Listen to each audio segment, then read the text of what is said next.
I would like to say the rumors surrounding my death were greatly exaggerated. I was just busy.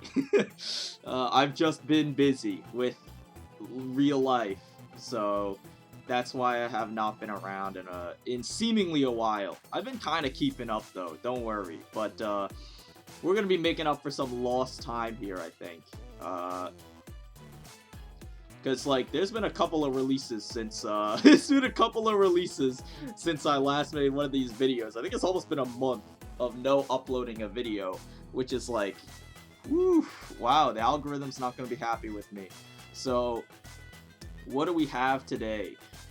Well, new Heathcliff ego. Whatever the hell this is just the notification. This is like the trailer for the new season. I've already seen, like, oh my god, that's loud. You know, I've already seen most of it, I think, because it was leaked at the Tokyo Game Awards, whatever thing. And then there's the, Heathcliff, video, and then there's also Lantern, Sinclair. I'm pretty sure this is in the game already. I'm pretty sure Lantern's in the game already, I just have not looked at it. So, that's cool. And then, what are these patch notes also in the game? They probably are. I don't think there's any notes, though. It's just, yeah, it's literally just we're adding him to the game, so there's nothing interesting there. And yeah, whatever the hell, that's the game show agenda. So yeah, I guess, where the hell are the patch notes, by the way? Is it this? Why are they here instead of on Twitter? What the hell? God damn. Okay, so... okay, I guess they're over here. Whatever, we'll do it like this then. So, I think first we're gonna do Heathcliff, then we're going to go to Sinclair, and then we're doing patch notes. We'll do it like that. So, we'll start here. Śūnyatā Heathcliff. Hey tier ego. Finally, something that's better than freaking Telepole, man. Jesus. Finally. Ugh. Okay. So, it's a Blunt Lust ego, sure. Blunt Lust is fine. Not really going to be used for damage if the other Śūnyatā ego is anything to go by. So, that's fine. Before attack at X plus sanity, extra attack weight. Sure, usually you'd be close to full, so I imagine this will probably get more attack weight all the time almost, which is neat. That's okay. On hit, inflict X attack power down next turn. That's fine, I guess. I mean, if you're hitting multiple people with it, I guess it gets extra value, but for the most part, it's not really going to be that crazy. After attack, heal sanity for 4 other allies with the least sanity. Okay, I mean, I'm definitely... okay, let's compare this to Telepole, is definitely going to be better. I think the only thing Telepole really has going for it is the fact that it can clash well. But it's a negative coin ego, so it's like not even that good. It's like not even that good at clashing, I don't think. So, yeah, I think this is just going to be vastly better. Sanity support is always welcome. Obviously, the sanity support is always welcome. And then extra attack weight, I'm saying it in quotes, for free, seems really good. Indiscriminate attack on the corrosion before attack at X or lower sanity, extra attack weight. Okay. So, I mean, if you're corroding into it, it's going to always get extra attack weight, I imagine. On hit, inflict defense level down to 1 other ally. On hit, gain defense level up. On hit, gain damage up next turn. Okay, weird. Heal X sanity on self. Inflict fragile. The thing is, when you're corroding this, the heal sanity on self won't work, because I'm pretty sure your sanity gets set to 0 at the start of the next turn. So once you're on corrosion, even if you get sanity, I don't think increases your sanity because you're still stuck at 45. I think it sets your sanity to 0, so if you corrode on it, then it won't give you sanity back. If you overclock it, it'll be useful, I guess. But if you overclock it, you're I don't know. I mean, this part is just weird. Probably not going to use it. Inflict Fragile is neat, but I don't think it's going to be actually that good considering he has access to Fragile already, which is probably going to be better than using this.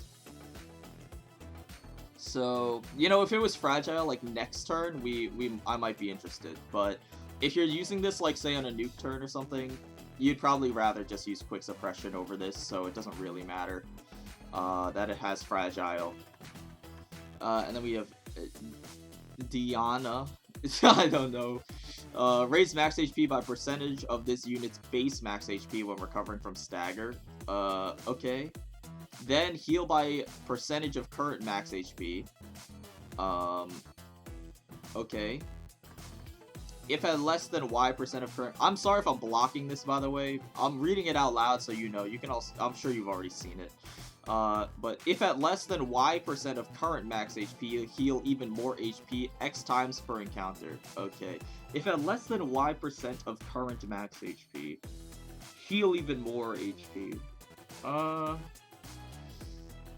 I mean, this is all assuming you're recovering from a staggered state, though. So I feel like this is not really going to come up. It is a passive, so, you know, if you do stagger, it's just there for free. But I don't think it would really ever do anything. X times per encounter. At combat end, revert to base max HP, of course. Current HP value will be adjusted to reflect the HP percentage. Yeah, okay, makes sense. No, I mean, that makes sense. So basically, he comes out of stagger healthier, and it increases his max HP. So when he comes out of stagger, it heals him, baseline. Then it also increases your maximum health for the rest of the battle. Makes sense. Kind of weird. Kind of weird. I don't know. I mean, it makes him, like, even more unkillable, I guess. Like, if you're running Sun Shower with AEDD, I guess it makes him even more unkillable. But, like, I don't even know. I mean, you're gonna have to. I'm not gonna sit here and act like I know, because I've only used Sun Shower a handful of times. So I don't even know if he really needs it, because I feel like he doesn't really die easily with AEDD anyway. So, like, I mean, this is gonna make him even more tanky. I don't know if that's, like, something he needed or not.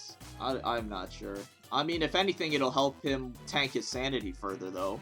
Because, you know, if you're using it at high sanity, which is, like, something that you would want to do if you're lowering his sanity, you know, if you're using it at high sanity, he'll gain attack weight. After attack, heal sanity for 4 other allies with the least sanity. 4 other allies means it does not include himself, which is cool. So it doesn't heal himself, which is nice. And then if you use, I'm assuming this is a minus coin. It's the only way it makes sense.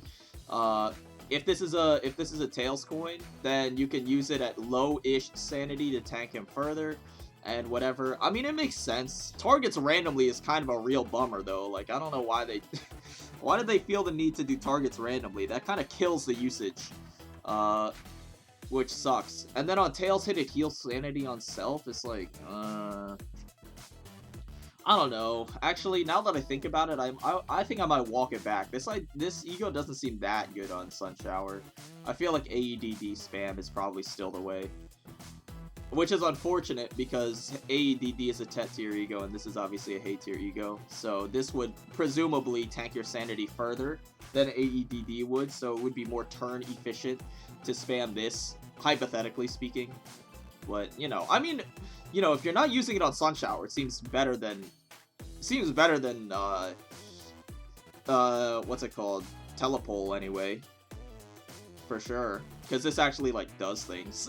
It actually, like, does things, so that's kind of cool. And it's Lust, so, you know, Lust is pretty easy to get, generally, so, you know, I'm not too bummed about that. We're gonna, again, skip over the patch notes and go over to Lantern Sinclair. Even though this ego's out already, I have not reviewed it, so let's see. hate tier ego. So there's zero competition. you're going to be using this because there's zero competition in that slot, which is nice, finally. Slash glut, sure. Before attack at low HP, attack weight plus Y. I mean, I could just boot up the game and look at it right now if I wanted to, but I don't feel like it.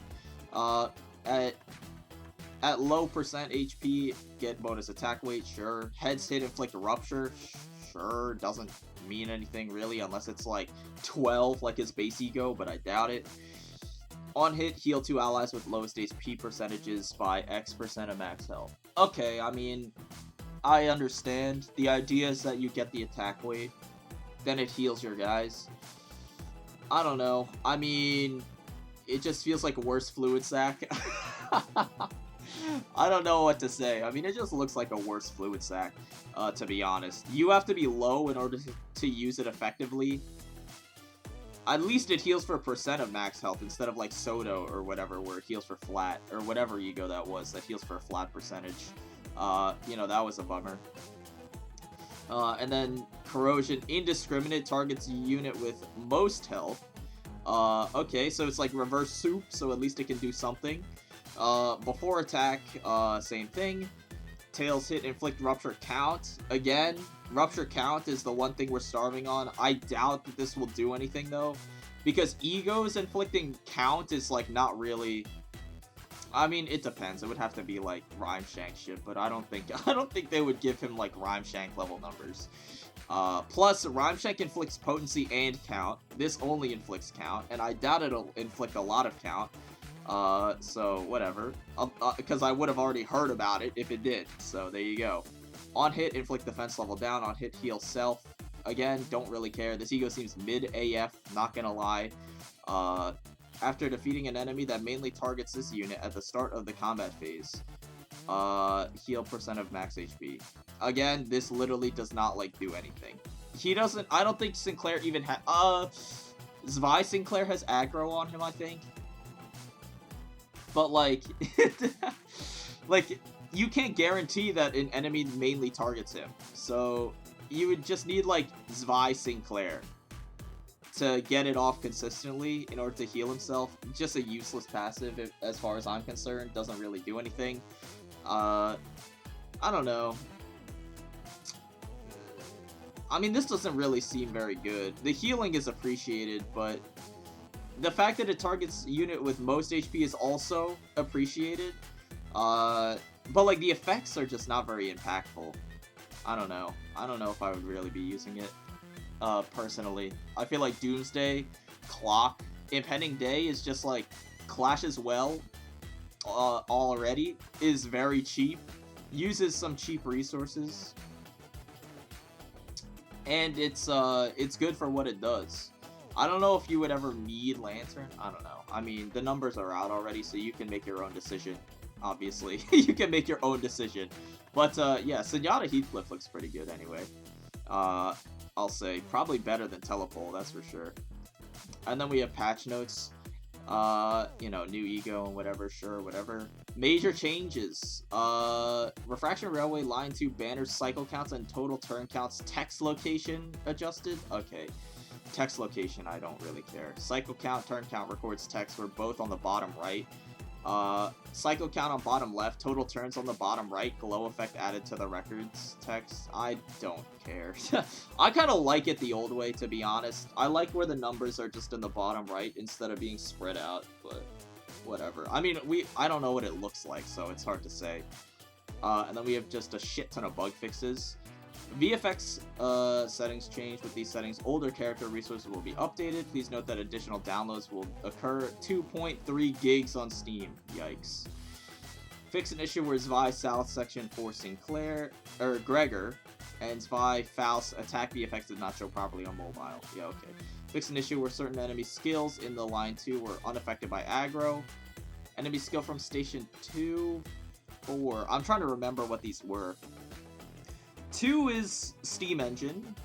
4 is... what? It's the one after Fox, right? That's like T-Corp, I think. 5 is like Fairy Lantern. And 9 is the final boss. Okay. All skills except Snag Lure were unaffected by aggro. Yeah, okay. Skills used by summon units were properly affected by aggro. All skills except Endless Blooming. Yeah, that's great. Good bug fix, I guess. Fix K-Corp Excision Honglu support passive description. Before, at the start of the turn, give 2 K-Corp Ampule to the ally with lowest HP percentage. At the start of the combat phase, give Ampule. I don't know if that really changes anything, but whatever. Passive in question was activated not at start of the next turn, but at the start of combat phase. Since at the start of combat phase, it's easier than start of next turn to recognize the units targeted by the support passive. And because it activates earlier, we have adjusted the description to match current activation timing. What do they mean it activates earlier? Oh. It activates earlier because it's, it can activate on turn 1? Is that what it means? I understand now. Okay, so it can activate on turn 1, I guess. Or same turn, as opposed to next turn. I mean, that makes sense. Okay, no, that makes sense. Sure, that's fine. Fix an issue where Sunshower Heathcliff's combat passive, Rain of Tears, did not activate protection in the intended timing. Okay, before, while the passive did apply protection, protection effects were applied only after this unit took the first hit. Yeah, okay, I mean, that's a pretty sad bug. Glad that's fixed. Fixed an issue where Lob Ego Heathcliff Uptype 4 Skill 2 Puddle Stomp wasn't calculated. On use, but in real time, if after combat phase began, Sanity healed beyond -15 or 25, his skill 2 effects would stop applying in the middle of the combat phase. Okay, I mean, it makes sense that it did do that, but like it logically makes sense that it would do that, but gameplay wise, that it's definitely very player unfriendly, so I'm glad that they changed that so it doesn't do that anymore. That's cool. Fix an issue where Diechi Rogia support passive blunt damage up maxed out at 5 instead of 3. Okay. Support passive. Oh, right. Okay. Because in combat it maxes out at 5. Makes sense. Due to insufficient testing, support passive blunt damage up maxed out at 5 instead of 3. If this incorrect value were to be left unchanged, it would provide a significantly more powerful damage buff than the other support passives. I guess, yeah. Sincerely apologize to have used Diechi Rogia support passive going forward. Yeah, whatever. Going forward, we won't make as many mistakes, they say, as they release another 5-page bug fix. Fix an issue where the activation condition for first coin of Diechi Rogia Uptype 4 Skill 3 was mislabeled. On hit instead of heads hit. Okay, sure. JP only. Okay. All my JP bros are feasting. Don't need to read it though. Fix an issue where the activation condition for the first coin of Zvirogia Skill 1 was mislabeled. Instead of heads hit, it's supposed to be on hit. Yeah, Zvirogia users are eating. All one of them. Fix 2 issues with Zvi Sinclair Strong Strike.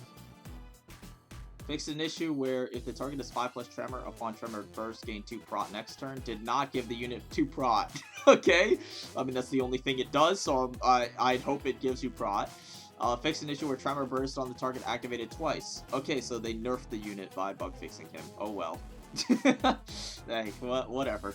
Fixed an improved certain animation sprites for Molar Otis. Sure. Fixed an issue where effects of Mersault Ego Screw Loose Wallop was expired in the next turn. Don't remember. Don't really care. Fixed an issue where Rusty Coin calls an Ego to activate again. The UI did not display what buffs were being applied by the Ego skill. Yeah, I don't...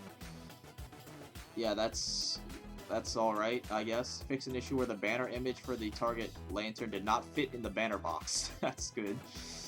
Fix an issue where the ID's regular voice lines would play even on the effects of corrosion. Okay, that's weird, so sure. Fix an issue where VFX did not display properly on mobile. Good for you. Fix an issue where the user uses a ticket to extract after viewing not enough lunacy. The before and after values did not show properly. Okay. EN fixed a typo when the acquisition conditions of the Railway 2 banner, which appears when pressing and holding the banner. Yeah, okay. Whatever. Currently investigated. Issue where passive activation calculation happened upon stage entry before the unit speeds were determined. This caused incorrect targets to be selected first turn. Oh my god. Dude, this is such a fucking annoying bug, man. True. Okay, I mean, I'm glad that they're fixing this. That's so stupid. I mean, obviously, I don't think anyone knew that's the particular reason why passives were, like, screwed up on turn 1. But, like, yeah, that's so annoying. I'm glad they're looking into it, at least. I didn't know that was the exact cause. All I knew is that it was strange and inconsistent, which is cool. Targeting conditions, when more than a single target... Targeting conditions when more than a single target fit the conditions for activating certain effects. Skill effects, passive buffs, enemy skill targeting conditions, choice effects will be changed. Applied in the order the units were loaded between allies. Selected in the order in which the identities were selected in the team loadout menu. Selects the identity added to the team first. Oh my god, bro. Fucking finally, dude. This is an insane change too. If you don't know what this means... Targeting conditions when more than a single target fit the conditions for activating certain effects. Passives is what I'm looking at. This means, I'm assuming, this means that, let's say one of the big things was like, oh, how does Hong Liu passive target? Like, will it always target Liu Ishmael so that she can get it? Or will it just target, like, fucking Rabbit Heathcliff and it'll do nothing? Apparently now, it's prioritized in the order in which the IDs were selected on the team loadout menu. So if you select Liu Ishmael first, she will always get the Liu passive. Same thing with like BL Isang passive, right? If you put like a Poise ID in the first slot, select it first, they will, assuming I'm right, assuming I'm reading this correctly, if you put like, you know, BL Sinclair or something first, and you have BL Isang on your team, that means that his passive will always hit Sinclair, which is like super good. That's like super helpful. So I'm so glad that they're making this change so that it's not fucking random anymore. This actually adds a purpose to changing the order of your IDs in Railway, which is kind of neat. You know, still salute to the loss of extra skill slots, but at least this still adds a level of control to that aspect of the game, which is very, very nice. And then everything else is selected randomly. IDK. I don't think this really does much at all. I mean, with enemies, you're not supposed to be able to control the enemies that much anyway, so... We would like to put more control in your hands when more than one ally fits the effect conditions and clarify which ally effects it will target. Yes, thank you. We will do so by making a contingent on which unit you have selected first in the team loadout menu. They'll be selected randomly in other cases. Yes, thank you. And then we have maintenance comp. So yeah, I mean, pretty short video, all things considered. There's no unit kits or anything. It's just egos. Egos are naturally going to be very, what's it called, short reviews, because there's a lot less to say about them, because it's not like a unit ID is, like, competing with every other unit ID. It's just, like, not much to say about Lantern, because it's the only hate-tier ego he has, so you're just going to use it. Not really much to say. You know, I think it looks pretty mid, at best, personally. And then, this seems pretty good. But, again, like, not much competition going on there. Maybe we can watch some of these trailers. We'll watch, like, the Heathcliff trailer, maybe. Turn it down a little. There we go. Actually, hold on. There's a better way to do this, right? You can, like, go onto here, and then it'll be, like, widescreen. Yeah, look at this. I know how to use Twitter, I think. Maybe. We'll see. Alright. Okay, man. Jeez. Huh. Okay. They show the corrosion, right? Yeah, they do. Oh, he's not looking too good. Oh, that's disgusting. That's kinda gross.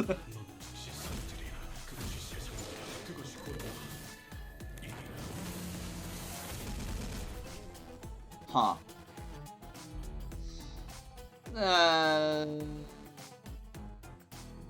I don't know if I'm like super into the animation. I like the Otis one more, to be honest, where she like spins the sword around. The first one's pretty cool. I like when he's slamming the pole down, but this one just looks like he's you know what it reminds me of? It reminds me of like those Don't Starve Together like Pip Spooks, bro. If you know what I'm talking about. If you're a knower, you're a knower. Where like he has a little pulse coming off of his head and stuff, like, you know, that's what it reminds me of. But yeah, I think that's gonna do it for me. If you're wondering where the streams are and whatever, yeah, I'm busy at the moment with other stuff, so I'll get there when I'll get to it when I get to it. Maybe there'll be a stream later this week, but don't count on it because I have a lot of stuff to do still. I could bang it out, but again, I'm trying to pace myself with my work because it's a little more conducive to comfortable living and good mental health if you pace out all of your work instead of cramming it all in at the same time. So, you know, I like to value my health over entertaining other people that I don't really even know. So, you know, put yourself first. But yeah, that's gonna do it for me. Until next time, peace.